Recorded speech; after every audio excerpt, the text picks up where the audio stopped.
Hi guys, Vishwaksen gang of Godavari teaser ఎలా ఉంది మాట్లాడదాం. ఈ మధ్యకాలంలో విస్పక్సేన్ ప్రతి సినిమా super duper hit, break even, blockbuster అయితేనే ఉంది.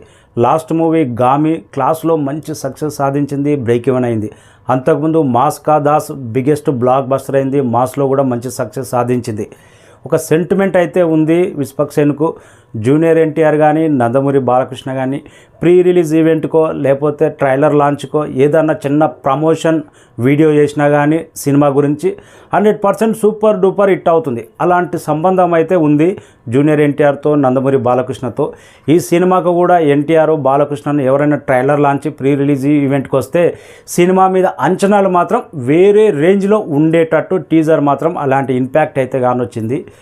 టీజర్ చూస్తుంటే చాలా రోజుల తర్వాత పక్క కమర్షియల్ మాస్ బొమ్మ చూడబోతున్నాం గోదావరి యాసలో. ఆ టీజర్ చూస్తుంటే కొన్ని మాస్ సీన్స్ మాత్రం, లాస్ట్లో విస్పక్సేన్ డైలాగ్ మాత్రం అమ్మోరు పూనిందా, అమ్మోరు జాతర, అమ్మోరు ఇంకా విశ్వరూపమే అనే రేంజ్లో టీజర్ ఇంపాక్ట్ మాత్రం కానొచ్చింది. బ్యాక్గ్రౌండ్ స్కోర్ కానీ, డైలాగు కానీ, మనోడు చెప్పే లాస్ట్లో డైలాగ్ కానీ, మంచోడు నుంచి చెడ్డోడుగా మారొద్దనేదే నా ప్రయత్నం అంటే ఎంత అక్కడ రెచ్చగొడుతున్నారు మనోడిని. ఎలాంటి హింస జరగబోతుంది, గ్యాంగ్ ఆఫ్ గోదావరి ఎలాంటి హింస చూడబోతున్నాం. పక్క మాస్ కమర్షియల్ బొమ్మ. క్లాస్ సినిమా గామి తర్వాత మాస్ డిఫరెంట్ సినిమా గ్యాంగ్స్టర్ రేంజ్లో ఉండబోతుంది అన్నట్టు టీజర్ ఇంపాక్ట్ ఆ రేంజ్లో ఇచ్చింది. టేకింగ్ బాగుంది, డైరెక్టర్ ప్రతి టీజర్లో కట్ చేసిన విధానం బాగుంది, బ్యాక్గ్రౌండ్ స్కోర్ బాగుంది. అమ్మోరు పూనిందా అనిపించింది టీజర్ చూసిన కొద్దిసేపటికే.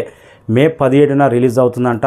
ప్రీ రిలీజ్ ఈవెంట్కు ఎన్టీఆర్ బాలకృష్ణ వస్తే మాత్రం దీని రేంజ్ ఎక్కడికి వెళ్ళిపోతుంది. సీతారా ఎంటర్టైన్మెంట్ అంటే నెక్స్ట్ నందమూరి బాలకృష్ణ సినిమా సీతారా ఎంటర్టైన్మెంటే కాబట్టి ప్రమోషన్ వీడియోలు బాలకృష్ణ నుంచి వచ్చే అవకాశం ఉంది. నాకు ఈ టీజర్ చూసిన తర్వాత ఈ సినిమా బ్లాక్ బస్టర్ అయితే ఒక నాని స్థాయి హీరో రేంజ్కి చేరుకుంటాడు విస్పక్సేన్ అనే దాంట్లో ఏమాత్రం డౌట్ లేదు. యాక్టింగ్ కూడా మనోడు మాస్లో మాత్రం మంచి క్రేజ్ ఉంది. Thank you.